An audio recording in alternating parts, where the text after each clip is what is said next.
Lasing na umuwi si Senyor Facundo at dumiretso sa kwarto ng mga katulong. Si Carla na isa sa mga kasambahay na may angking kagandahan at makinis na kutis ang kanyang naabutan. Agad na sumigaw ang dalaga nang maramdaman ang biglaang pagyapos sa kanya. Senyor Facundo, ano pong kailangan niyo sa akin? Takot na tanong ng dalaga sa nakabungis-ngis na amo. Hinaplos naman ni Facundo ang buhok ni Carla at inamoy pa ito bago nagsalita ng, Napakaganda mo at napakabango. Ibibigay mo naman ang gusto ko, hindi ba? mabilis na kinababangon ng Ginoo ang dalaga. Maawa po kayo sa akin, senyora. Pagsusumamo ng dalaga habang ito ay nagpupumiglas. Ngunit tinawanan lang ito ng amo at nagsabing, Huwag kang mag-alala, Carla. Babayaran kita. Ibibigay ko lahat ng gusto mo. Paligayahin mo lang ako. pilit pa ring lumaban si Carla. Ngunit sa liit ng katawan niya kumpara sa senyora, ay sadyang wala talaga siyang laban. Iginhapos pa ang mga kamay niya sa itaas ng kama gamit ang sinturon nito, kaya malayang nagawa ang pinakaaasam. Tahas ang inangkin ni Senyor Facundo ang kaawa-awang si Carla nang malagim na gabing yun. Tanging hikbi at awa sa sarili ang nadama ng dalaga habang nasa tabi pa ang Ginoo na himbing na ang tulog matapos siyang gahasain. Nagpaulit-ulit ang pananamantala ni Senyor Facundo kay Carla hanggang sa ito ay magdalang tao. Dahil dito ay nagalit ang husto sa Senyora Marcela sa dalaga. Walang araw na hindi niya ito pinarusahan sa kabila ng unti-unting paglaki ng tiyan nito. Malandi kang babae ka? At sa tingin mo ba ay aahon ka sa hirap dahil sa bastardang dala mo? Titiyakin kung sa kangkungan kayo dadamputin ng anak mo. Madalas sa sipa, tadyak at sabunot ang ibigay ng ginang sa dalaga. Kaya hindi na nakapagtatakang mamatay agad ito matapos maipanganak ang sanggol. Nagmakaawa si Carla kay Facundo bago ito malagutan ng hininga. Senyor Facundo, pakiusap. Ang anak ko, pakiusap. Iyon na ang huling narinig ni Facundo kay Carla, kaya bahagya itong nakonsensya at piniling alagaan ang sanggol. Pinangalanan niya itong Catherine, at katulad ng ina ay maganda at makinis din ang kutis nito. Tuwan-tuwa si Facundo sa anak, ngunit hindi ang asawa nito na agad nakipagtalo na makitang bitbit niya ito pag uwi ng bahay. Ang kapal na mukha mong dali ng bastarda mo sa pamamahay ko, Facundo! Galit na salubong ni Marcela. Hindi naman nagpatalo si Facundo at sumagot din. Anong pamamahay mo? Akin naman siya na ito at anak kong batang ito, kaya may karapatan siya dito. Paismid na sumagot si Margaret. Papayag akong tumirang bastardang yan dito, subalit huwag mo kong pigilan sa kung ano magagawa ko sa batang yan, kung ayaw mong iwan kita. At dahil doon, ay lumaking mag-isa lamang si Catherine. Bagamat pinag-aral ito ng ama, ay takot itong mag-excel sa klase dahil ayaw ng madrasta na nasasapawan si Margaret. Madalas din siyang sigaw-sigawan ni Marcela, kaya palagi siyang humihingi ng paumanhin. Hanggang sa isang araw ay umuwi sa Facundo na mainit ang ulo. Lintik na ramo na yan. Ang lakas ng loob niyan lokohin ako. Galit na wika ni Facundo na sinagot ni Marcela. Napakatagal mo na sa negosyo. Nagawa mo pang magpanindang sa baguhang yun. Napakahina mo talaga, Facundo. Nahinto si Marcela nang sumigaw sa Facundo. Tumahimik ka! Akong bahalang umayos ito. Hindi mo kailangang makialam, Marcela. Sumagot din naman ang asawa.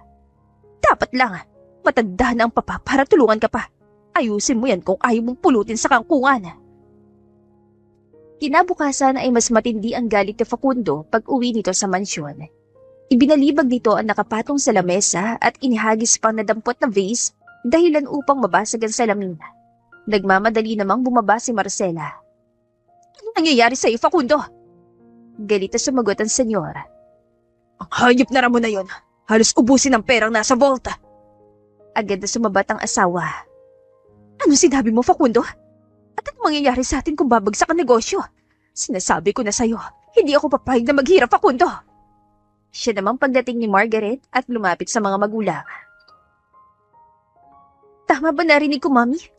Maghihirap tayo. Pero bakit, Daddy? Ayoko rin pong maghirap. Agad na umiyak ang dalaga, kaya hinagot na naman ni Marcela ang likod dito at sumagot. Huwag ka mag-alala, anak. Gagawan ito ng paraan ng ama mo, hindi ba Facundo? Napaupo si Facundo sa sofa at bahagyang natigilan bago muling nagsalita. Nakausap ko ang assistant ni Franco. Nahinto si Facundo nang sumabat muli ang asawa. Si Franco? Ang anak ni Fernando na dati mong kaibigan? Tumango lamang ang Ginoo kaya nagpatuloy si Marcela. Hindi ba't na-aksidente ang binatang yon at malubha naging kalagayan? Balita ko pa nga'y nasira ang mukha ni Franco at comatose pa. Napabuntong hininga muna si Facundo bago sumagot. Yun nga ang alam ko. Pero magandang ibigay na offer sa akin ng assistant niya. Kapag pumayag tayo, tiyak na hindi tayo malulugi dahil sa panloloko ng walang hiyang Ramon na yon. Napangiti si Marcela bago sumagot. Yun naman pala di makipagsanib ka na sa kanila nang wala na tayong problema. Bahagyang natigilan muna ang asawa bago muling nagsalita. Subalit may hinihinging kapalit ng lolo ni Franco. Nagtaas ng kilay si Marcela at sumabat ng pabalang. At ano na naman yun, Facundo? Iniayos si Facundo ang sarili sa pagkakaupo at nagpatuloy. Naisang ipakasal ang anak kong babae sa apo niya. Napatayo tuloy ang may bahay nito sa narinig. Anong sinabi mo, Facundo?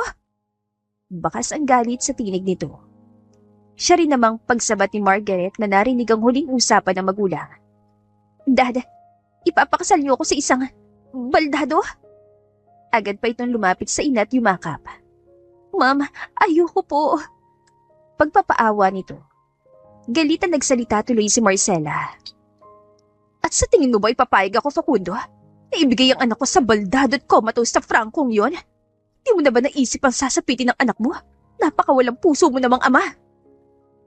Bakas sa matinding galit ito, kaya napakamot na lang ng ulo si Facundo bago nagsalita. Yun lamang ang paraan para mailigtas ang kumpanya sa pagkalugi. Wala na akong ibang mapagkukunan pa ng... Hindi tatapos ang sasabihin nito dahil sumabat agad muli si Marcela. Nahihibang ka na ba, Facundo? Para ipasok ang anak ko sa problema mong iyan. At siyang gagawin mong alay. Hindi na rin nakapagtimpi pa si Facundo at sumigaw na rin. Ito ay malaking problema ng pamilya Marcela. Hindi ko lang to problema. Napaiyak tuloy si Margaret at mahigpit na yumakap sa ina. Mami, ayoko po magpakasal. Mabilis na pinahid ni Marcela ang luha ng anak at sinuyo pa ito. Oo naman anak, hindi ako papayag. Ang tatay mo kasing yan na walang ibang inatupag kundi babae, kaya nauutakan ng kapwa niya. Galit na umira pa ito sa asawa. Muling nagsalita si Margaret. Pero ma'am, anong mangyayari sa atin? Paano kung bumagsak ang kumpanya? Saan tayo pupulutin? Hindi malaman ni Marcela ang isasagot sa anak dahil maging ito ay hindi na rin maisip ang kahantungan ng kanilang buhay, oras na bumagsak ang negosyo. Hanggang sa dumating si Catherine, kaya agad na nakaisip si Marcela ng paraan.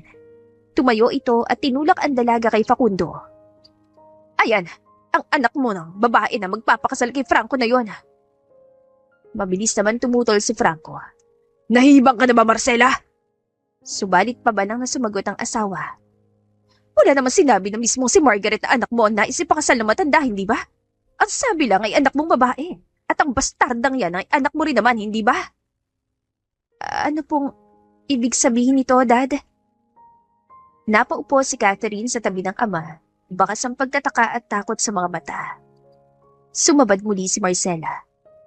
Magpapanggap ka bilang si Margaret. Naiintindihan mong babae ka? Muling napabuntong hininga tuloy si Facundo at ipinikit na lang ang mga mata. Senyales na tinatanggap niya ang mungkahi ng asawa. Mag-impake ka na ng mga gamit mo, Catherine. May pupuntahan tayo bukas. Yun lamang ang sinagot ng ama bago ito umakyat sa kwarto. Kinabukasan ay maagang umalis sa mag-ama upang pumunta sa mansyon ng mga Buenaventura, isa sa pinakamayamang pamilya sa bansa. Si Don Francisco ang lolo ni Franco na sinasabing may gusto nang ipakasal ang binata sa anak na babae ni Facundo. Humarap ang assistant ni Franco na si Ruben sa mag-ama. Good morning, Senyor Facundo at Miss Margaret. Tama po ba? Nagkatinginan muna mag-ama bago sumagot ang dalaga. Opo, ako po si Margaret. Natawa naman si Ruben sa sagot na yun ni Catherine. No need na, ipo at opo mo ko, Miss Margaret. Ikaw ang future wife ng boss ko na si Franco. Pabirong sa adito. Sumabad naman si Facundo. Lumaki kasing magalang at talaga namang mabait ang anak kong ito. Kayo na sana bahala sa kanya. Nakangiting sumagot si Ruben. Di ako matutuwa ng gusto si Don Francisco na makita ang kaisa-isa mong anak, Senyor Facundo. Nagkamayan ang dalawang Ginoo bago magpaalam na si Facundo. Humabol naman si Catherine nang ito ay nasa pintuan na. Dad. Sa pangambang mabuking ang panlilindang, ay niyakap ni Facundo ang anak at bumulong. Mayamang lalaki ang pakakasalan mo, Catherine. Mas makabubuti ito para sa'yo. Pero Dad, natatakot po ako. Paano po kung saktan din po nila ako? Baka ikamatay ko po yun. Biglang nakadama ng kirot sa puso ni Facundo. Gustuhin man niyang huwag iwan ng anak ay nangibabaw pa rin ang pagsagip sa negosyo. Kaya wala itong nagawa kundi palakasin lang ang loob ng anak. Tawagan mo lang ako kung may kailangan ka, anak. Mag-iingat ka, Catherine. Hinalikan pa nito noon ang dalaga bago tuluyang umalis. Nilapitan si Catherine ng isang kasambahay upang tulungan ito sa kanyang dalang gamit at ihatid sa kwartong tutuluyan nito. Maging si Ruben ay nakaalalay din habang sila'y naglalakad. Patuloy din ito sa pagsasalita. Miss Margaret, itong kwarto nakalaan para sa'yo. Mamaya darating si Don Francisco at Sir Franco. Sa ngayon ay, magpahinga ka na lang muna. Sa kabila ng pagsasalita ni Ruben, ay hindi ito pumapasok sa utak ni Catherine, sapagkat tanging paghanga sa buong kwarto ang nasa isipan nito. Napakalaki at talagang napakaganda ng bawat sulok nito. Maging ang kama ay sobrang lambot, at ang vanity mirror na nakadisplay ay sadyang mukhang mamahalin na tanging sa TV lang niya nakita. Napansin niyo ni Ruben kaya mas lumapit pa ito sa dalaga. Mukhang nagustuhan mo ang kwarto, Miss Margaret. Agad na namula ang pisngi ng dalaga at humingi ng paumanhin. Pasensya na. Muling natawa si Ruben. Hindi mo kailangang humingi ng pasensya sa lahat ng oras. Mabuti pa'y magpahinga ka na. Naputol ang sasabihin ni Ruben dahil sa pagsabad ng dalaga. Dito ako matutulog? Nagtaka si Ruben ngunit magalang pa rin niyang sinagot ang dalaga. Oo naman, itong ang binigay ni Don Francisco na kwarto para sa'yo. Hindi ba't parang napakalaki naman ito para sa isang tao?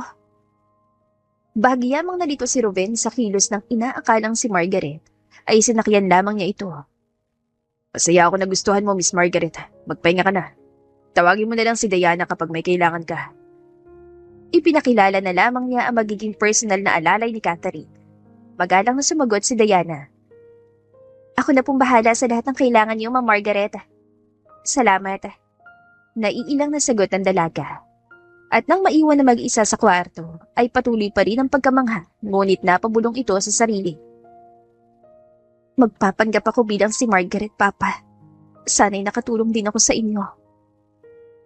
Subalit 3 araw nang lumipas ay hindi pa rin nakikilala ni Catherine na maglolo. Tangi ang mga kasambahay na lamang sa mansyon nito ang kanyang nakakasalamuha. Maging si Ruben na assistant ni Franco ay hindi na rin niya muling nakita. Kinagabihan, habang nasa kwarto ang dalaga at nakahiga sa kama, ay bigla namang pagpasok ng isang binata. Naupo ito sa kama at pinagmasdan si Catherine. At dahil sa hindi pa sanay ang dalaga sa bahay, ay madalas na mababaw lamang ang tulog nito. Naramdaman niya ang pag-uga ng kama dahilan upang siya'y magmulat ang mata. Sino ka? Agad na napabalikwa si Catherine nang makitang binata at napatras sa ulunan ng kama habang hila ang kumot. Ganyan mo ba babati ng mapapangasawa mo? Sarkastikong tugon ni Franco na ikinagulat naman ang dalaga. Sa pagkakarinig niya kasi sa usapan ng kanyang madrasta at kapatid ay isang baldado at comatose ito. Ikaw ba si Franco? Hindi pa rin makapaniwala si Catherine sapagkat taliwa sa narinig niya ay isang matipuno at napakagwapong lalaki ang kanyang kaharap. At ikaw si Margaret? Oo, ako nga. Ako si Margaret. Pilit na nilakasan ni Catherine ang loob upang pangatawanan ang pagpapanggap nito. Pwes, kung ganon, magubad ka na. Walang pakundangang utos ng binata at nagsimula na ring tanggalin ng botones ng polo nito. Nagulat naman si Catherine at agad na nakaramdam ng takot. Anong ibig mong sabihin? Akala ko ba'y magpapakasal tayo? Anong pinaplano mo? Sunod-sunod ang naging tanong nito na bakas ang takot sa mga mata at kilos. Tumawa lang naman si Franco bago ito nagsalita. At naniwala ka naman na pakakasalan kong isang katulad mo. Nandito ka para pambayad sa perang ibibigay ko sa pamilya mo para lang hindi kayo mabangkarote. Ani mo'y nagpalit anyong isang halimaw ang kanina'y makisig na binata sa harap ni Catherine. Labi sa panginginig ang namutawi dito, dulot ng matinding takot. Naikwento sa kanya ni Donna na dating nag-alaga sa kanya ginawang kahayupan ng ama sa kanyang ina. Kaya gano'n na lamang ang pangamba niyang sapitin din ng mapait na karanasan ni Carla. Patuloy ang pag-atras si Catherine hanggang sa tumama ang likod ng sandana ng kama habang mahigpit pa rin ang kapit sa kumot. Si Franco naman ay nahubad na ang polo at tanging panloob na sando na lamang ang naiwan. Nagsisimula na rin itong hubarin ng sinturon bago muling sumampa sa kama. Palapit na siya sa dalaga nang bigla na lamang itong umiyak at nagmakaawa. Parang awa mo na. Pakiusap. Huwag mo kong sasaktan, pakiusap.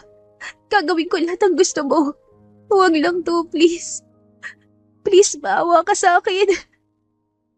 Halos bumaha ng luha sa pagagulgol na iyon ni Catherine. Napatras tuloy si Franco.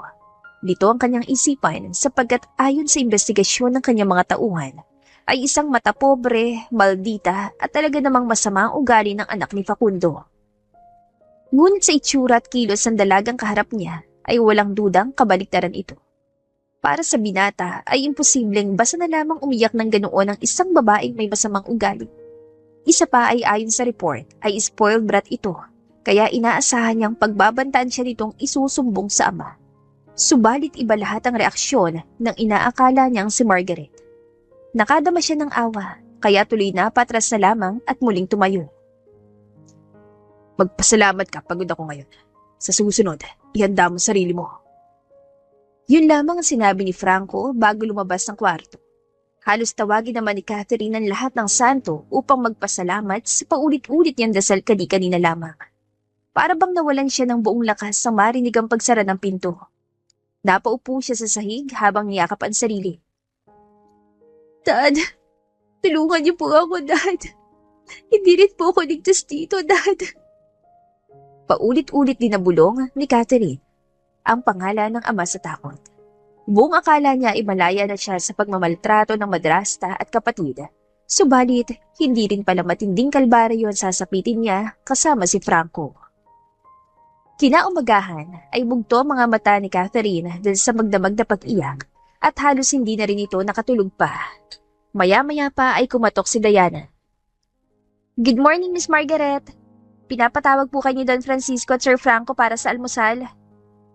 Sige, magbibihis lang ako. Matamlay na sagot lang ni Catherine.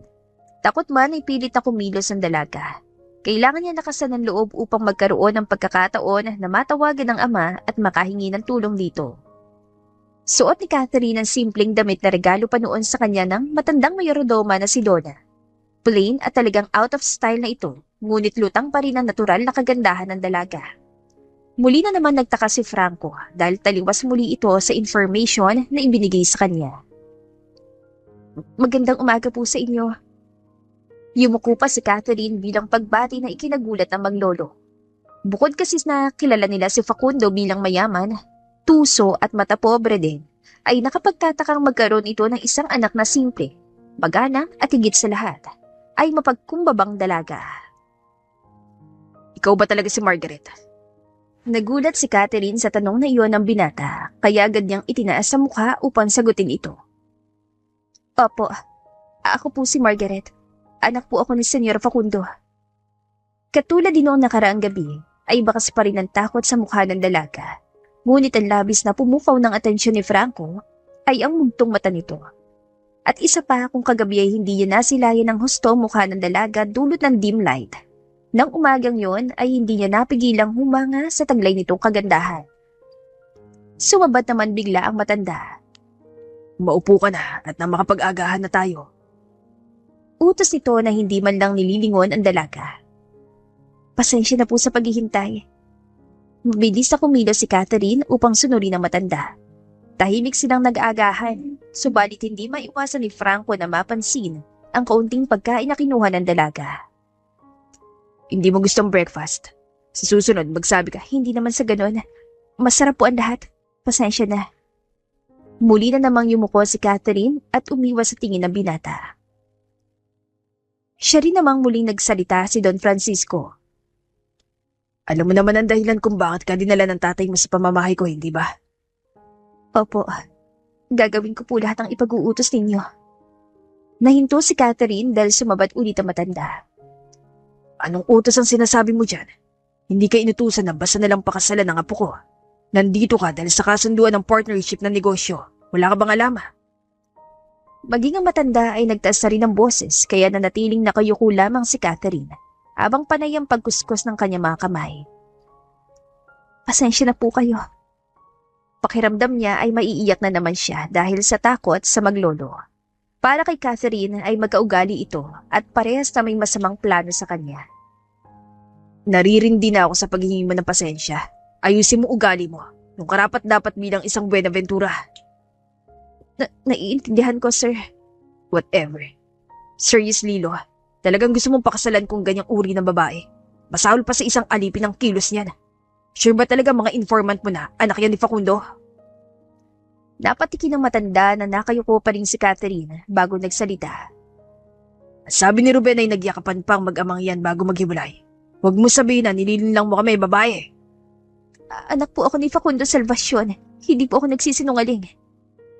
Takot man ay pilit na sumagot si Catherine at tumingin pa ng tuwid sa matanda. Doon tuloy napansin nito ang mugto pa ring mata ng dalaga at nagwika na. Ano nangyari sa mga mata mo? Hindi ka ba nakatulog na maayos dito? Kung hindi mo pala gustong plano ng ama mo, ay sana hindi ka pumayag. May kaunting pagbabago sa tono nito habang si Franco naman ay napatras na lamang sa kanyang upuan. Hindi naman siya natatakot na sabihin ng inaakala niyang si Margaret ang ginawa niya kagabi. Pumayag po ako para makatulong kay Daddy. Yun lamang ang sinagot ng dalaga. Hindi na rin nagsalita pa si Franco. Nagpatuloy naman muli ang matanda. Franco, gumawa ka ng paraan para maayos ang babae niyan. Ayokong iharap mo yan ng ganyan. Utos nito sa apo. At bakit ako, Lo? Utos mo na lang kay Ruben. May lakad pa kami ng mga kaibigan ko mamaya. Naudlot ang binata ng sumabat ang lolo nito. Sundin mo ang pinag-uutos ko. Fine. Napabuntong hininga na lamang si Franco habang si Catherine ay tahimik lang at hindi na muling nagsalita. Bilisan mo, may pupuntahan tayo. Baling pa nito sa dalaga na tumango lamang at bumalik na sa kanyang kwarto. Tinawagan ni Franco si Ruben upang ipaalam ang pag-alis nila. Agad din naman sumagot ang assistant. Yes sir, papunta na ako ngayon dyan. Sigurado ka ba na anak ni Facundo ang babaeng nandito? Muling pagtitiyak ni Franco na walang alinlangan sinagot ni Ruben. Tulad ng sinabi ko kay Don Francisco, sir. Nakita ko kung paano malungkot na iniwan ng Senyor Facundo si Miss Margaret. At isa pa, dinala ko na rin sa DNA testing ang mga basong ginamit nila. Lalabas ang resulta nun ngayon, sir. Pero may mali talaga sa kilos ng babaeng yan. Kabaligtaran ng description sa report niyo. Para siyang alipin, nakakairita. Singhan ni Franco na inayunan ni Ruben. Actually, sir, napansin ko rin po yun nung una ko siya na-meet. Pero sige, sir, double check ko lahat ng information at update ko na rin kayo ng result mamaya. Do it, para makasigurado na tamang-tawang paghigantihan. Buong akala ni Franco ay mag-aayos na ang babaeng inaakala niyan si Margaret dahil nga sinabihan niya itong aalis sila. Subalit hindi man lang nagpalitan damit ang dalaga. Kung ano ang suot nito nung sila'y nag-agahan, ay ganun pa rin ang itsura nito at hindi man lang nag-make-up. Seriously, Margaret, ganyan ang itsura mo sasama sa akin. Fiancé ba kita o PA? Nakakunot ang noon ni Franco na halatang irita. Magpapalitan lang ako kung yan ang gusto mo. No need. Huwag masayangin ang oras ko. Maya-maya pa ay dumating na rin si Ruben upang sunduin ang amo nito. Agad din itong binati si Dalaga. Hello, Miss Margaret. May sakit ka ba? Nagbilin ako kay Diana na tawagan ako in case may problema ka. Ayos ka lang ba, Miss Margaret? May pag-aalala sa tono ng binata kaya muling nagtaas ng kilay si Franco. Okay lang ako, salamat. Simple lang naman ang sinagot ang dalaga at pilit ang umiti. Hindi ko alam na naging close palang assistant ko at ang mapapangasawa ko. Well, ano pang inaantay nyo? Tara na. Naglakad na si Franco palabas ng bahay patungo sa kotse nito. Sumunod din naman sila Ruben at Catherine. Nagpunta sila sa salon at butik para ayusan ng dalaga, kaya naman agad itong nag-react. Anong ibig sabihin nito? Ruben, ikaw na bahala dyan. Gawin mong karapat-dapat sa taste ko ha. Hindi sinagot ni Franco si Catherine, bagkus ay bumaling ito sa assistant na magalang naman sumagot. Yes sir, ako na bahala kay Miss Margaret. Ruben, bakit kailangan pa to? Magiging may bahay lang naman ako, hindi ba? Natawang muli ang binata sa sinabing iyon ng dalaga. Sadyang ang kakaiba talaga ito kaysa sa mga nakalap nilang impormasyon sa ugali nito. Nagsalita pa ito ng pabiro. Hindi ka lang basta may bahay, Miss Margaret. Si Sir Franco mapapangasawa mo. Isa sa pinakatanyag na negosyante dito sa bansa. Bahagyang nagulat si Catherine sa sinabing yun ni Ruben. Hindi niya lubos sa kalain na kilalang tao pala si Franco. Bigla rin niyang naalala ang narinig mula sa madrasta at kapatid na baldado at comatose ito. Si Franco, totoo ba na aksidente ba siya? Natigilan si Ruben sa tanong na yon ng dalaga, ngunit sumagot pa rin ito ng buong paggalang. Nagulat din kami sa balitang yun, pero malusog at buhay na buhay si Sir Franco. Nakita mo naman, hindi ba? Ganun ba? Simpleng sagot muli ng dalaga. Pagpasok nila sa salon, ay agad silang nilapitan ng manager. Hi Sir Ruben, bakit hindi mo kasama si Sir Franco today? Saan ito, kaya sumagot si Ruben. Busy, alam mo naman yun. Pero nandito ako para kay Miss Margaret. Total makeover ang gusto ni Don Francisco. Ikaw na bahala, Sheila. Sumagot din ng manager. Sure, gagawin ko lahat para maging perfect ang ating Disney princess. Nagpaalam naman si Ruben sa dalaga. Iwanan na muna kita dito, Miss Margaret. Balikan na lang kita before lunch. Sige Ruben, salamat. Makalipas lamang ng ilang oras, ay natapos ng makeover ni Catherine. Animoy nagmukha talaga itong prinsesa dahil lumitaw ang angkin nitong kagandahan. Pinagsuot din siya ng mamahalin at sophisticated na damit na bagay na bagay sa mestiza nitong kulay. Ang kanyang mapupulang labi ay lalong naging kaakit-akit dahil sa lipstick at makeup na inilagay sa mukha niya. Ang buhok niyang itim na mahaba at plain lamang ang itsura kanina ay naging bouncy at shiny. Bumagay din ang bagong kulay nito na chestnut brown. Halos manlaki ang mata ni Ruben na makita ang babaeng inaakala niyang si Margaret. Walang duda kasing nagbagong anyo ito at nagmukha talagang miyembro ng alta sosyedad. Nagwika pa ito ng papuri sa dalaga. Napakaganda mo, Miss Margaret. Ngumiti lang naman si Catherine dahil maging ito ay hindi rin makapaniwala sa pagbabago ng kanyang itsura. Sa loob-loob ng dalaga ay naisip niya, iba talaga ang nagagawa ng maraming pera. Muling nagsalita si Ruben. Tayo na, Miss Margaret. Nag-set ako ng lunch para sa inyong dalawa ni Sir Franco. Hindi pa ba tayo uuwi? Sumagot si Ruben. Inaantay ka na ni Sir Franco. Tara na. Inalalayan pa nito ang dalaga patungo ng sasakyan. At katulad ng naging reaksyon ng binatang si Ruben, hindi rin makapaniwala si Franco sa pagbabago ng inaakala nilang si Margaret. Talaga ngang matatawag itong isang Disney princess dahil sa porselana nitong kutis.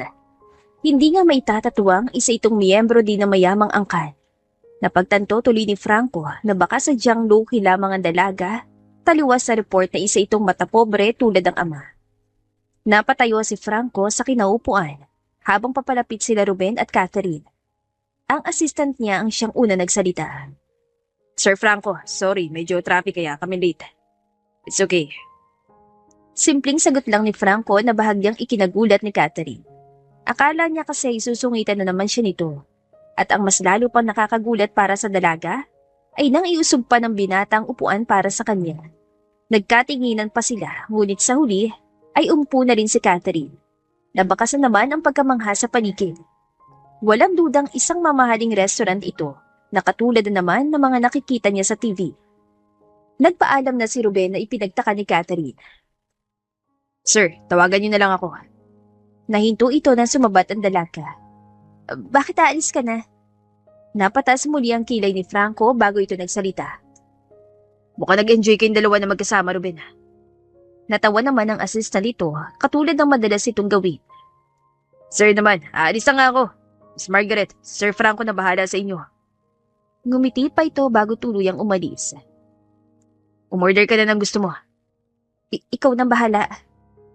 Kapag ako ang mamili, baka hindi ka na naman kumain. So do the honor and choose. Wala naman sa ekspresyon ni Franco ang pagkairita katulad nung sila'y nakain ng agahan. Para bang nasa mood ito at may nagtatagong ngiti sa labi. Iniabot niya ang menu kay Catherine kaya walang nagawa ang dalaga kundi ang pumili. Kung ano na lang yung bestseller nila, Franco. Fine, basta kumain ka. Para kay Catherine ay pautos ang pagkakasabing iyon ng binata kaya ginawa niyang ipinag-uutos ito.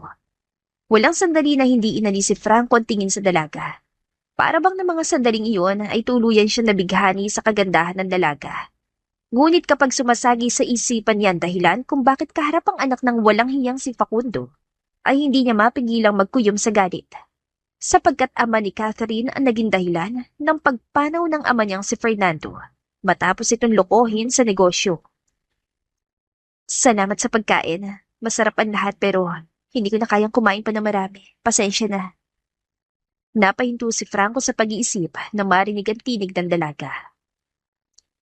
Humihingi ka na naman ng pasensya para sa simpleng bagay na yan. Minsan talaga gusto kong isipin, hindi ikaw ang anak ni Facundo. Ama ko siya. At kahit ilang beses mo kong tanungin, paulit-ulit pa rin na yun ang isasagot ko.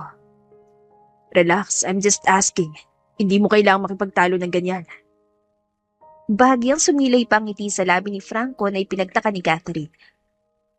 Anyway, Margaret, be ready on Friday. Kasi i-announce na ni Lolo marriage natin. Isa yung malaking event. Don't disappoint me. Ano bang gusto mong gawin ko? What do you mean? Gagawin ko lahat para sa kasunduan niyo ng daddy ko. Kaya sabihin mo lang mga dapat kong gawin. Alam mo, ang hirap mong intindihin. I'm just telling you na mag-prepare ka para sa wedding announcement natin. Pero parang para sa'yo, everything ay utos. Do I look like a dominant guy na utusan ka lang? Bakas ang pagkaseryoso at inis sa mukha ng binata. Pasensya na. And that apologizing thing. Bakit ba kailangan mong humingi ng pasensya? Please lang, ayoko na lumabas ang word na yan sa bibig mo. Tigilan mong paghingi ng pasensya, nakakairita na. Napayuko na lamang si Catherine sa sinabing iyon ni Franco. Napabuntong hininga naman ng binata at nagaya ng umalis. Buong akala ng dalaga ay tatawagan ni Franco si Ruben upang ihatid siya pa uwi. Ngunit laking gulat niya nang si Franco mismo nag-drive ng kotse pabalik ng bahay nito. Mabilis na lumipas ang mga araw at dumating na rin ang araw ng Biyernes. Ang nakatakdang araw para ipahayag ang kasal nila Franco at ni Catherine na inaakalang si Margaret na anak ni Facundo. Magarbang hotel at talaga namang dinaluhan ng iba't ibang kilalang mga tao. Mapanegosyo o personalidad sa bansa.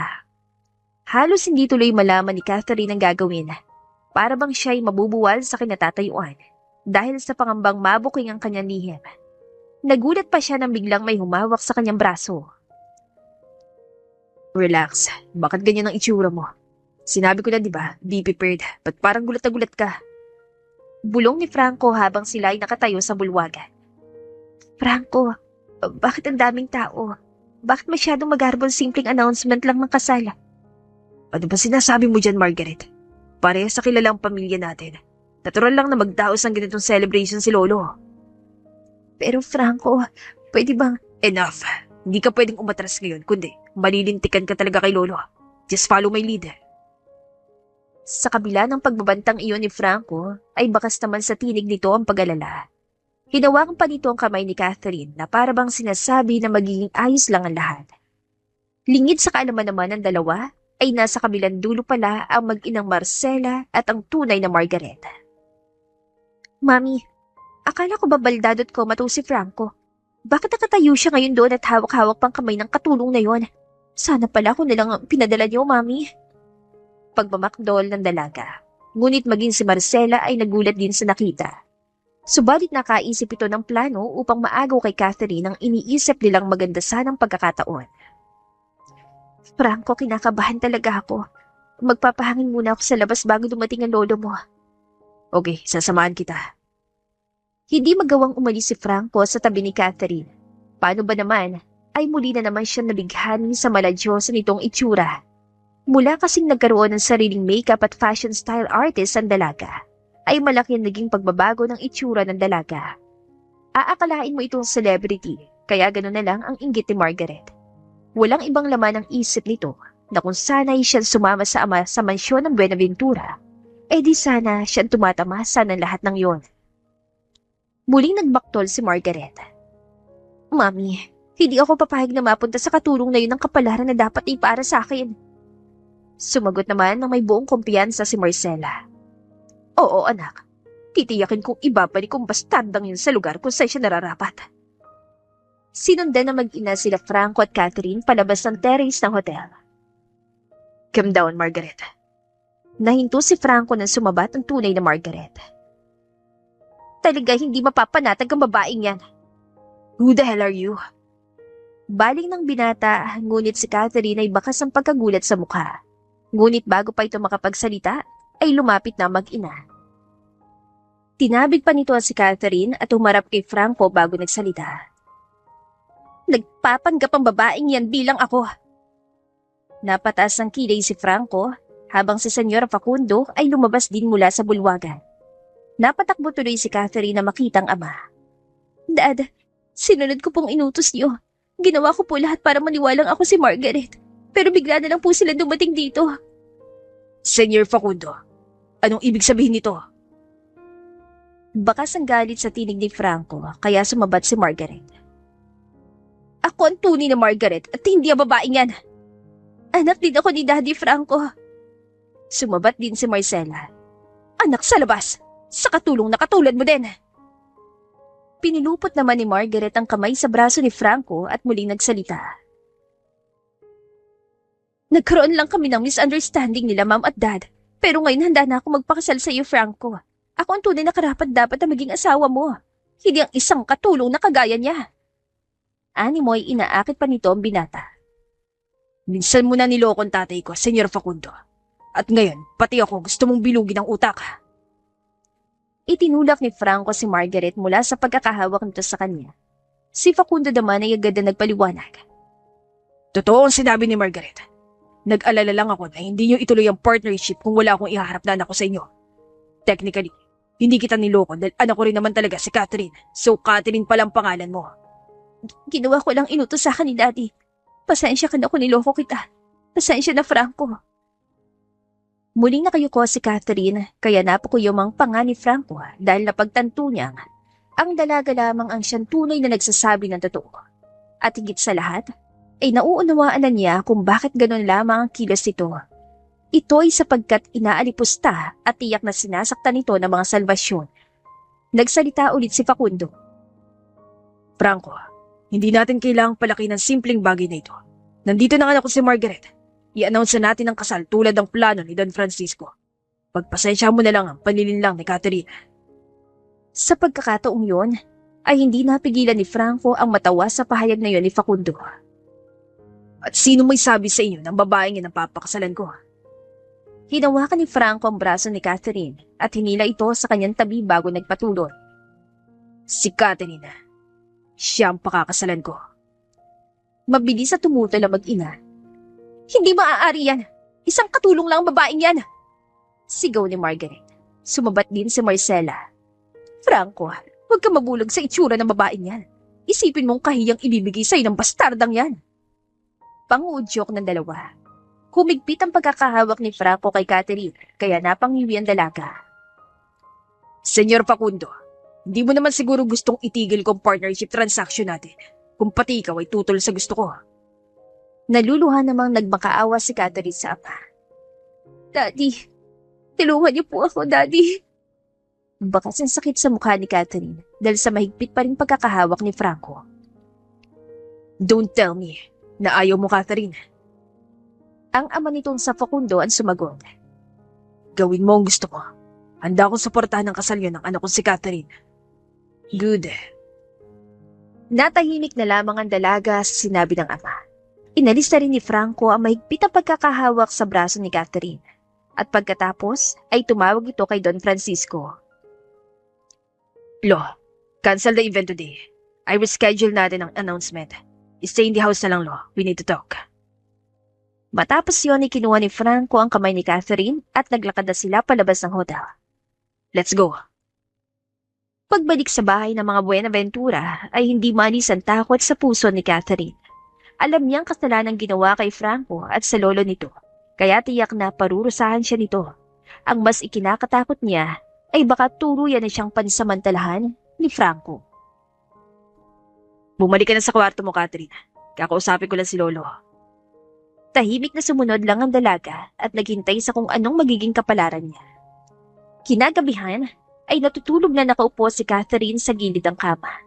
Madalas siyang matulog ng ganong pwesto, buhat ang pumasok si Franco sa kanyang kwarto. Laking gulat naman ng binata na makita ng ganoon ang dalaga. Maingat siyang lumapit dito at tahimik itong pinagmasdan. Nakakatiyak akong pinagmalupitan ka ng pamilyang yon. Ako mismo magpapabagsak sa walang hiya mong ama.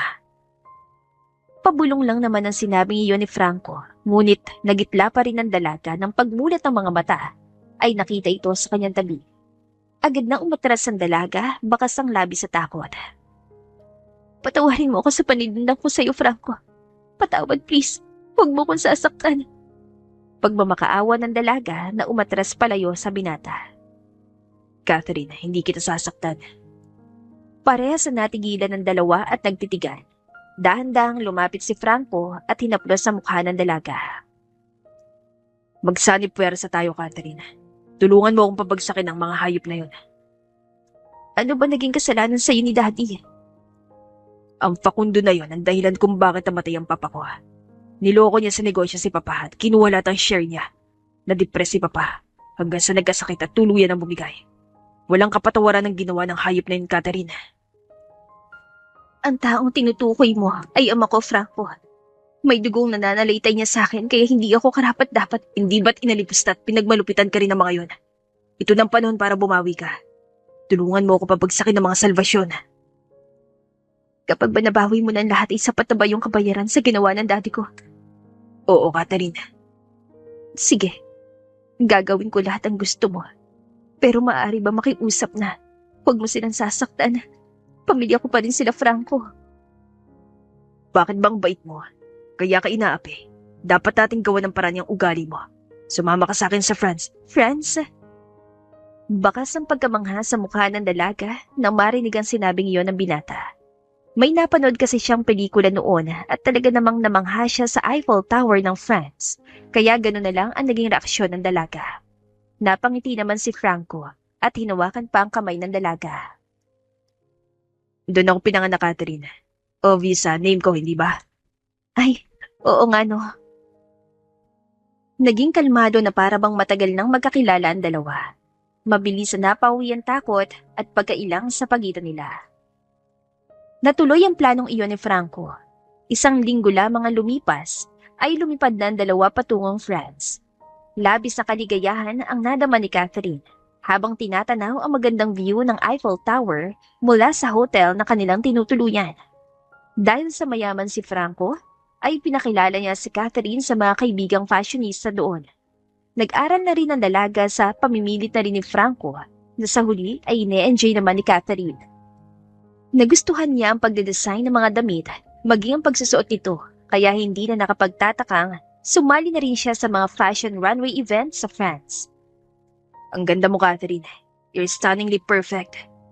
Manghang wika ni Franco, bitbit ang bouquet ng roses. Sinalubong niya ito sa red carpet matapos ang matagumpay na show ng mga kaibigan. Thank you, honey. Saad ng dalaga, kaya sinundan ito ng matamis na halik ni Franco. Hindi tuloy napigilan ng mga kaibigan nila na tuksohin na magkasintahan. Ipinagpaliban na muna kasi ni Franco ang pagpapakasal nila ni Catherine dahil nakita niyang nag-enjoy ang dalaga sa ginagawa nito. Kaya nagpa siya itong maging magkasintahan muna sila. You did a great job, honey. Napakagaling mo. Iniisip ko tuloy, ano kaya kung huwag na tayong bumalik sa Pilipinas? Nakapatong ang ulo ni Franco sa braso habang nakahilig sa ibabaw ng lamesa. Nakatitig pa ito kay Catherine kaya akalain mo talagang in love sa isa't isa ang dalawa. Hindi ko to magagawa kung walang suporta mo, Franco. Salamat sa'yo. At tungkol naman sa pagbalik sa Pilipinas, gagawin ko ano man ang naisin mo. Please, don't kill the mood. Ilang beses ko bang sasabihin sa'yo na malaya kang gawin ang gusto mo, Catherine? Lumapit si Franco sa dalaga at hinaplos ang pisngi nito. Kung ganun ba, papayagan mo kong tanggapin ang inalok sa akin na trabaho, Franco? Well, para sa akin, hindi mo naman kailangang magtrabaho. I can provide you anything. Kasasabi mo lang na malaya ako pero ayaw mo naman akong payagan. Ani mo'y nagtatampo ang dalaga, kaya hindi napigilan si Franco na yakapin ito. Fine, ikaw ang bahala, mahal ko. Matapos yon ay masuyong hinalikan muli ni Franco si Catherine na nauwi sa unti-unting paghiga nito sa sofang kanilang inuupuan. Parehas na habol nilang hininga matapos ang marubdob na halikan. Nahinto na lamang ang dalaga nang maramdaman ang kamay ni Franco sa kanyang dibdib. Franco. Itinuko ni Franco noo sa balikat ng dalaga at huminga ng malalim bago nagsalita. It's been 2 years, Catherine. Hindi mo pa rin ba ako pagbibigyan? Pagbalik natin sa Pilipinas, magpapakasal na rin naman tayo. Bakas ang paos na para bang hirap na nagsalita si Franco. Maraming beses na nangyari ang ganun sitwasyon sa magkasintahan, lalo na't sa isang bahay lang sila nakatira. Ngunit palaging tumututol si Catherine na nare-respeto naman ni Franco. Kahit na minsan ay hindi siya pinilit o sinaktan ng binata, kaya talaga namang nahulog na rin ang loob niya dito. Subalit alam niyang ang lahat ng ito ay para lamang pabagsakin ng kanyang ama na si Facundo. Franco, ano na palang balita sa plano mo kila Daddy? Nasa final phase na sila, Lolo at Ruben. By next year, iti-take over ko ng kumpanya niya, kaya pwedeng tayo bumalik. Masaya ka na ba? Dahil tagumpay ang paghiganti mo? Oo naman, Catherine. Ikaw ba? Daranasin na rin ng mga taong yun ang hirap at pasakit na ibinigay nila sa atin. Hindi napigilan ni Catherine na hawakan ng braso ni Franco bago nagsalita. Basta, tuparin mo ang pangako mo ha, Franco. Walang masasaktan ng physical sa pamilya ko. Napakabuti mo talaga, Catherine. Kaya hindi na nakapagtataka mahal na mahal kita. Franco. Tanging pangalan lamang ng binata ang nabanggit ng dalaga na nagsimula muli itong haplusin siya ng banayad at pagmasdan ng may buong paghanga. Mahal kita, Catherine. Handa ko rin gawin lahat ng gusto mo. Magpakasal na tayo pagbalik sa Pilipinas. Hindi napigilan ni Catherine na haplusin din ang mukha ng binata at masuyo itong hinalikan. Handa na akong ibigay ang nais mo, Franco. Bigla na lamang napaigtad si Franco sa narinig mula sa kasintahan. Walang pagsidla ng kagalakan ng kanyang nararamdaman. At talaga namang excited siya dahil sa wakas ay pumayag na rin si Catherine na sila ay magsiping. Seryoso ka ba, Catherine? Mahal ko. Kinakabahan ako. Pero alam kong hindi mo naman ako sasaktan. Hindi ba, Franco? Habang buhay. Matapos iyon ay muling naglapat ang kanilang mga labi. Mas naging mapupusok ang mga ito at hindi na namalayan ni Catherine na parehas silang walang saplot at nakahiga na sa kanyang kama. Maingat at dahan-dahang umiindayog si Franco sa ibabaw ng dalaga. Parehas silang habol ang paghinga hanggat sa maabot ang tuktok ng kaligayahan. I love you, Catherine. Mahal din kita, Franco. Mahigpit na magkayakap ang dalawa sa magdamag. Sa kabilang banda naman ay tuluyan na naghirap ang pamilya ni Senyor Facundo. Unti-unting nawala ang mga kayamanan nito mula sa pagkawala sa pwesto sa kumpanya bilang director hanggang sa patuloy na pagliit ng bangko sa ari-arian ng pamilya. Bigla na lang din kasing nawala ng gana si Facundo kaya itong ginawang dahilan ng ibang miyembro ng board para paalisin ito. Labis tuloy ang galit ni Marcela sa asawa. Hayop ka, Facundo! Talagang idinami mo pang pamilya ko sa paglubog mo? Pati ang kayamanan ng papa ko inuubos! Demonyo ka talaga! Panay ang pagsumpa nito habang nakaratay sa ospital si Facundo. Dahil kasi sa pagkabigo nito ay na-stroke lalo na nang malamang pati ang anak na si Margaret ay tinakbuhan ng nakabuntis dito. Walang tigil ang pag-iyak ng dalaga sa tabi ng ama. Paano na tayo, Mami, Daddy? Paano ng anak ko? Sadyang nagbago bigla ang kapalaran ng mga salvasyon. Para bang sa isang iglap lang na mula sila sa itaas, ay nasa ilalim ng mga ito na walang matakbuhan upang hinga ng tulong. Lahat ng kaibigan at kakilala ay tinalikuran ng pamilya. Habang nakarati si Facundo, ay wala siyang ibang inisip kundi ang kinabukasan ng kanyang mga anak. Mula nang umalis kasi si Catherine, kasama ni Franco, ay labis siya nag-alala dito. Bagamat hindi niya nababanggit ito o pinapakita, ay palagi niyang isipin ang anak. At labis na bumagabag sa kanya ang larawan ng anak na walang tigil sa paghingi ng tulong sapagkat iniisip niyang sinasaktan ito ni Franco. Marahil ay pinagsamantalahan din ito katulad ng ginawa niya sa ina nitong si Carla. Tumulo na lamang ang luha ng matanda at sa kanyang isipan sumisigaw ang mga kataga. Patawarin mo ko, Catherine. Anak ko. Dumating na rin ang araw ng pagbalik nila Franco at Catherine sa Pilipinas. Hindi mapaliwanag ng dalagang nararamdaman. Naghahalo kasi ang tuwa at takot sa puso nito, lalo na't hindi niya alam kung ano ang mangyayari ngayong haharap sila sa pamilya niya. Honey, naghihintay si Lolo for dinner. Sa kanya muna tayo makipag-meet, okay? Sure, Han, ikaw bahala. Hindi makapaniwala si Don Francisco na makita si Catherine. Puring-puri niya ang kagandahan at pagiging sophisticated dito. Hindi nga ako nagkamaling piliin ka bilang asawa ng apo ko. Tiyak na magaganda at gwapong magiging tagapagmana ng pamilya. Lo naman, huwag niyo po kaming presyurin. Biro pa Franco, kaya agad na namula ang pisngi ni Catherine. Sa kabila ng kasalanan ng ama ni Catherine, ay baliwala ang lahat ng ito sa maglolo. Para sa kanila, ibang-iba ang dalaga at hindi kailanman sila lolokohin. Nakatitiyak din si Franco na siyang pipiliin ito kaysa sa pamilya niyang nang apelyido.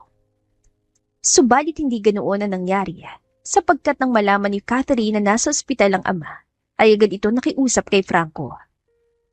Totoo ba, Ruben? Nasa ospital ang daddy ko? Halos sumubsob pa si Catherine sa biglaang pagtayo nito matapos i-report ni Ruben kay Franco na nasa ospital si Facundo. Oo, Miss Catherine. Tinakbulit siya sa ospital kahapon lang. Franco, kailangan ko pumunta ng ospital. Catherine, ano ka ba? Naririnig mo ba sinasabi mo? Bakas ang pagkagulat din sa mukha ni Franco. Napag-usapan na nila ang bagay na ito kaya hindi niya maunawaan bakit ganoon ang reaksyon ng nobya. Nangako ka hindi ba? At sabi mo walang masasaktan sa pamilya ko. Bakit nasa ospital ang daddy ko? Hindi na napigilan ni Catherine na maluha. Mabilis na tumulo ang mga luha nito. Matagal na buhat ang umiyak ng ganon ang dalaga, kaya napatiklop na lang ng kamao ang binata. Ihanda mong kotse, Ruben. Pupunta tayo ng ospital. Salamat, Franco. Para bang nabunutan ng tinig si Catherine sa pagpayag na iyon ng binata. Huwag mo rin sanang kalimutan ang purpose ng pagsanim puwersa natin. Seryoso naglakad na patungo ng kotse si Franco na sinundan naman ni Catherine. Laking gulat ni Marcel at Margaret na makita si Catherine. Halos hindi nila nakilala ang babaeng inaapi lamang nila noon at itinuring na katulong. Daddy! Mabilis na tumakbo sa kama si Catherine at niyakap ang ama. Napaluha naman si Franco na makitang anak na matagal na niyang nais makita. Pilit itong nagsalita ngunit hindi maunawaan, dulot ng pagkangiwi nito. Daddy, ano po nangyari sa inyo? Walang tigil ang dalaga sa paghaplos sa mukha nito. Parehas pa rin silang umiiyak. Si Margaret ay puro pasakit lamang ang ibinigay sa kapatid ng mga sandaling yon ay napaiyak na rin. Maging kasi ito ay naawa sa ama. Kahit gaano man kasi naging kasakim nito sa negosyo, ay hindi naman may kakaila na minahal sila nito bilang mga anak. Si Marcela naman na may puot pa rin dahil sa kapalaran nila ay hindi na rin napigilang magsalita. Ano pag ginagawa mo dito? Hindi ka na dapat bumalik pa. O baka nandito ka para maliitin kami at pagtawanan dahil sa kalagayan namin ngayon kumpara sa'yo. Kung walang magandang sasabihin ng bunganga mo, mabuti pa, tumahimik ka na lang.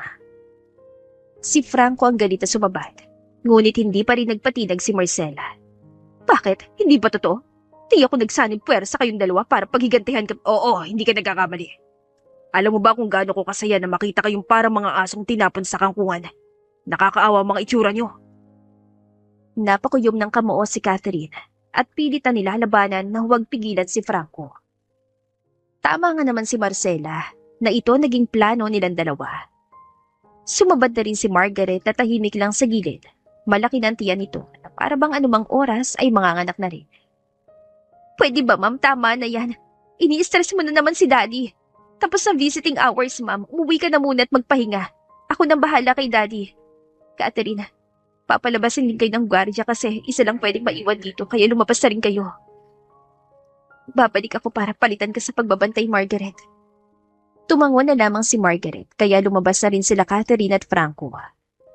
Tahimik ang magkasintahan hanggang sa makabalik ito sa bahay ng mga Buenaventura. Buong akala ni Franco ay kinabukasan pa sila mag-uusap ni Catherine patungkol sa nangyari. Subalit sa sala pa lamang ay nagsalita na ang dalaga. Franco, nagawa mo ng gusto mo. Nagtagumpay ka na. Kalunos-lunos ng itsura ng taong kinamumuhian mo. Kaya sana, tama na.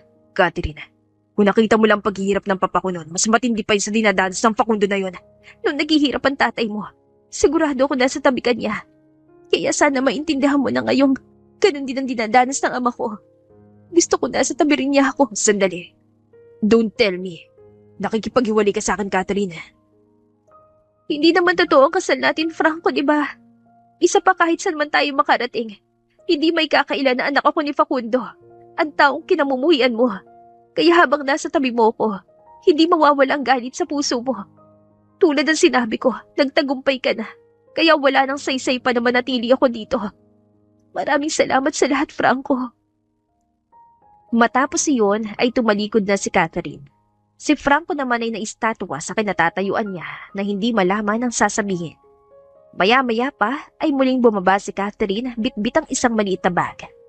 Nakapagpalit na rin ito ng simpleng rag na damit. Seriously, Catherine, aalis ka na agad. Aalis na rin ako ngayong gabi. Kailangan kong palitan sa pagbabantay si Margaret. Nakita mo siya niya, di ba? Baka bigla na lang siya manganak. Pero, nahinto si Franco nang biglang ilapag ni Catherine ang bag niya sa harapan ng binata at binuksan pa ito upang ipakita ang nilalaman. Dala ko lang ang mga damit at tinahikot binili mula sa part-time job na kinuha ko noon. Ang passbook ko din na to, ang tanging laman lang ang sinahod ko rin sa iba ko pang extra na pinagkakitaan. Wala akong ibang dala na kahit ano. Lahat ng alahas at pera nasa drawer. Iniwan ko. Ang dalaga naman ang nahinto nang galit na nagsalita si Franco. Ano bang kalokohan to, Catherine? Parang wala tayong pinagsamahan ng 3 taon na. Am I a joke to you? Uuwi na ako, Franco. Gusto ko lang malaman mo na hindi ko gagawin sa yung ginawa ng daddy ko sa tatay mo. Wala akong dalang kahit na ano.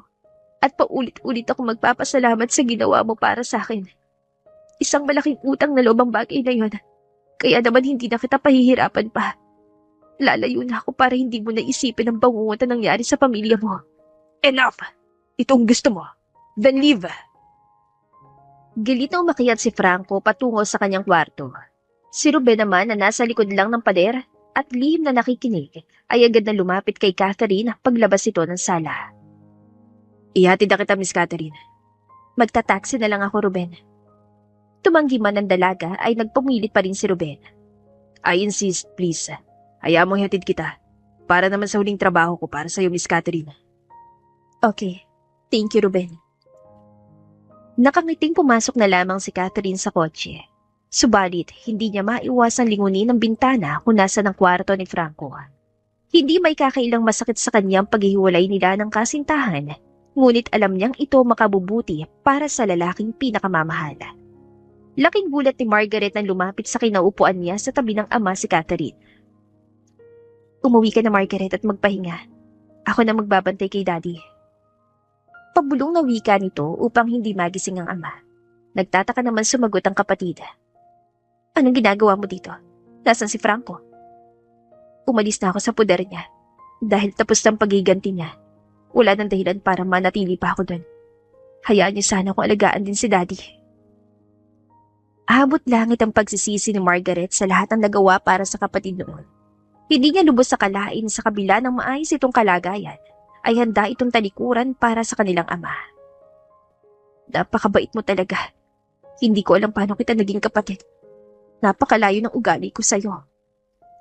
Bahagyang sumilay ang ngiti sa labi ni Catherine. Anak tayo parehas ang pinakamagaling na negosyante, si Senyor Facundo. Yun ang pagkakatulad natin, Margaret. Sa huli, nagyakap ang magkapatid sa kauna-unahang pagkakataon. Muli na naman tumulo ang luha ni Facundo na masaksihan ito. Napadilat kasi ang mga mata nito ng sandaling iyon. Ginamit ni Catherine ang perang naipon upang ilipat ang kwarto ang ama mula sa public room patungo sa private na kwarto. Basta bigyan din ito ng pansin kaya mas bumuti ang kalagayan. Makailang ulit din niyang niyayang kapatid at madrasta na tumira sa condominium na inuupahan niya. Ngunit tinatanggihan ito. Hanggang sa naisipan niyang dalawin ng mga ito sa tinitirhan. Laking gulat niya na makitang inaaway si Marcela ng isang ginang sa palengke kung saan ito nagtatrabaho. Ang yabang-yabang mo! Utusan ka lang dito! Sinasahuran kita! Ikaw pa may utang sa akin kaya magbayad ka! Galit na sigaw ng ginang. Sumagot naman si Marcela. Ang sabi ko babayaran kita pero hindi ngayon. Nasa ospital pang asawa ko. Nahinto si Marcela nang bigla kasing habulutin ng babae ang buhok nito. Nagmamadaling lumapit si Catherine upang tulungan ng madrasta. Bitiwan mo siya! Tinulak ni Catherine ang ginang. Maging si Marcela ay nagulat. Catherine, anong ginagawa mo rito? Tumingin lamang ang dalaga sa madrasta at muling hinarap ang ginang. Magkano bang perang hiniram ng madrasta ko para ipahiya mo siya ng ganito? Galit pa rin ang ginang na sumagot. Umabot na sa 10,000 ang inutang ng babae niyan. Hindi biro ang pera niyon para. Nahinto ang ginang nang iabot ni Catherine ang pera matapos niyang kunin ito sa wallet niya. Heto, kunin mo. Tigilan mo ng panggigipit at pamamahiya sa tao dahilan sa pera. Matapos yon, ay inalalayan ni Catherine si Marcela na noong mga oras na yon ay mahina na rin dulot na rin ng edad at marahil sa hindi ito sanay sa hirap. Ang sabi po ni Daddy, ay nanganak na si Margaret. Sana po'y pumayag na kayong tumira sa bahay ko para po hindi na kayo mahirapan dito. Patungo ang dalawa sa maliit na kwartong inuupahan na mag-ina. Nabigla si Margaret na makita si Catherine. Anong ginagawa mo dito? Madudumihan ang damit mo. Huwag kang umupo diyan, Catherine. Wika agad ang kapatid. Natawa lang naman ang dalaga at agad itinuon ng pansin sa sanggol na hawak ni Margaret. Ang cute man ng baby mo. Anong pangalan niya? Nakangiti ring sumagot si Margaret. Mardox ang pinangalan ko sa kanya, bagay ba? Wala kasi akong ibang maisip. Unique naman. Lalaki pala ang pogi eh. Maging si Marcela ay napaluha na makita ring magkaayos na magkapatid. Sa tagal ng panahon ay hindi sumagi sa isip niya na mangyayari ito. Ang galit at dulot ng pagtataksil ng asawa ay unti-unti na ring nawala. Bigla na lamang itong lumapit kay Catherine at niyakap ito na mahigpit habang umiiyak. Patawarin mo ko, Catherine, sa nagawa ko sa iyo. Patawad. Ani mo'y nasa pelikulang 3 na pare-parehas na nag-iyakan. Kalimutan na po natin ang lahat. Magsimula na lang po ulit tayo, Tita Marcela. Sa huli ay napapayag na rin ni Catherine na sumama ito sa kanya. Nagtrabaho rin ang dalaga sa isang kumpanya na agad siyang tinanggap. Hanggang sa naisipan ng magkapatid na magtayo ng sariling negosyo. Sa tulong at gabay ng ama ay mabilis namang nag-boom ang clothing company na yon. Ngunit sa kabila ng utak ni Catherine, ay iniisip niyang lihim siyang tinutunang ni Franco. Sapagkat parang naging napakatali naman ang pagbawi nila. Bakit hindi ka pa magpakita sa akin, Franco? Kung tinutulungan mo rin lang naman ako. Malungkot na wika ng dalaga habang nakatingin sa screen ng laptop niya kung saan nakadisplay ang banner ng kanilang successful brand. Si Franco naman na nanatili sa France ay nakatingin din sa screen ng cellphone niya na ang banner din ang tinititigan. Kumusta ka na, Catherine? Naalala mo pa rin kaya ako? Sa kabila ng pagkakalayo ay parehas na patuloy ang pangungulila ng dating magkasintahan para sa isa't isa. Makalipas pa 3 taon, ay muling nag-launch ng bagong branch ang kumpanya ng magkapatid na Catherine at Margaret. At sa pagkakataong yon, ay inimbitahan ni Catherine na mga kaibigan sa France. Laking gulat ang dalaga na makitang kasamang dumating sa event si Franco. Nagtama ang kanilang mga mata. Hindi malaman ng bawat isa kung ano ang unang gagawin. Si Franco ang siyang unang lumapit kay Catherine at nakipagkamay dito. Congrats, Catherine. Nakangiting bati pa ng binata. Hindi rin naman mapigilan ng dalagang mapangiti. Ngunit bago pa siya makapagsalita, ay may biglang yumakap sa kanyang 3 taong gulang na batang lalaki. Mama Kat! Tawag pa nito. Para namang nanlumo ang mukha ni Franco na mapagtantong kaya mabilis ang tagumpay ni Catherine. Ay marahil nakapangasawa ito ng mayaman. Mardox! Kinarga pa ni Catherine ang bata at muling humarap kay Franco. Nakapag-asawa ka na rin pala ng totoo. Natawa naman bigla si Catherine bago sumagot. Nako hindi. Anak ito ng kapatid ko si Margaret. Siya namang pagdating din agad ni Margaret. Mardox, kinukulit mo na naman ang tita mo. Kinuha niya sa pagkakakarga ni Catherine ang anak. Doon na muna kami kila Daddy, Catherine. Asikasuhin mo muna ang bisita mo. Tahimik na naglakad ang dating magkasintahan patungo sa isa sa mga lamesa doon at naupo sa silya ng may pagitan. Ikaw, Franco, kumusta ka na? 3 years tayong hindi nakita. Oo nga, 3 taon. Nasa France ako nagstay. Niyaya lang ako nila Joey para sa special event po na ito. Congratulations ulit. Napakagaling mo, Catherine. Hindi ko naman magagawa ang lahat ng ito kundi dahil sa tulong mo. Salamat at hindi mo ako pinabayaan kahit na magkahiwalay tayo, Franco. Nagtaka si Franco sa pahayag na yun ng dalaga. Hindi ko maintindihan. Anong ibig mong sabihin? Maging si Catherine tuloy ay nagtaka sapagkat buo sa isip niya na lihim siyang tinutulungan ng binata. Hindi ba't ikaw may kagagawa ng lahat kung bakit ko naabot ang tagumpay na ito? Lumapit si Franco at hinawakan ng kamay ng dalaga. Ano bang sinasabi mo, Catherine? Wala akong kinalaman sa lahat ng tagumpay mo. Ikaw lang may gawa nito. Nanlaki ang mata ni Catherine dahil sa hindi ito makapaniwala. Hinaplos tuloy ni Franco ang pisngi nito. Pumunta ako ng France at pilit kang kinalimutan dahil masama ang loob ko. Hindi ko in-expect na iiwan mo ako at pipiliin ng pamilya ang umalipos sa sayo.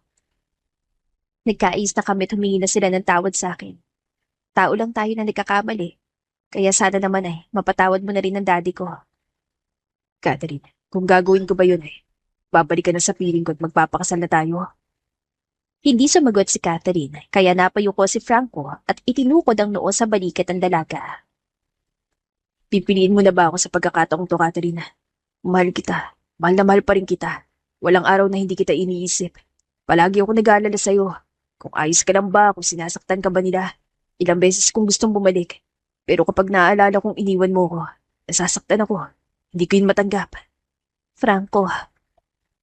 Yumakap na mahigpit ang dalaga matapos banggitin ang pangalan ng binata. Mahal din kita, Franco. I'm sorry kung nagawa kitang iwan. Hindi ko lang kaya makita naghihirap ng ganun si Daddy. Tatay ko pa rin naman siya. Sana maunawaan mo ko. Napaluha si Catherine, kaya agad itong pinahid ni Franco. Noon pa man magaling na talaga ang tatay mo pagdating sa negosyo. Maraming humahanga sa kanya. Kaya hindi na nakapagtatakang namana mo yun sa kanya. Si Margaret ang nagplano ng lahat. Ako lang ang gumagawa at nagtuturo sa paggawa ng mga damit. Kung ganun pala, naging magandang tandem yung dalawa. Talaga mga anak kayo ni Facundo Salvacion. Matatag na ang production staff namin kaya hindi ko na kailangan pa ang presence ko sa lahat ng oras. Kaya siguro panahon na para unahin ko naman ang lalaking mahal ko. Si Franco naman na nagulat at hindi makapaniwala sa sinabi ng dalaga. Huwag mo sabing sasama ka sa akin. Ayaw mo ba? Napangiti bigla si Franco at niyakap na mahigpit si Catherine. Salamat, mahal ko. Agad din niyang inangkin ang labi nito at nagsalo sila ng matamis na halikan. At matapos ang pagkakaayos sa magkasintahan, ay agad din itong nauwi sa magarbong kasalan. Dinaluhan ito ng iba't ibang mga personalidad, mga kaibigan at kamag-anak. Walang pagsidla ng sayang dulot ng pag-iisang dibdib ng mag-asawa, na matapos lamang 1 taon, ay nagkaroon agad ng kambal na supli. Mula sa paghihiganti, ay nauwi din sa matamis sa pag-iibigan sila Franco at Catherine. Sinubok man ang mga pagsubok ng kapalaran, ay hindi pa rin matitinag ang mga pusong pinagtagpo ng tadhana na magkasama habang buhay. Sana'y nagustuhan ninyo ang kwentong pag-iibigan na ito, na sa kabila ng mga paghihiganti, ay natuto pa rin magpatawad ang lahat na siyang nagbigay sa kanila ng kapanatagan na loob. Lagi nating tatandaan na tayo ay tao lamang. Nagkakasala ngunit sa gabay ng ating Panginoon ay matuto rin tayong tumanggap ng pagkakamali at magpatawad. Maraming salamat po sa pakikinig. To God be the highest glory. Hanggang sa muli. Paalam!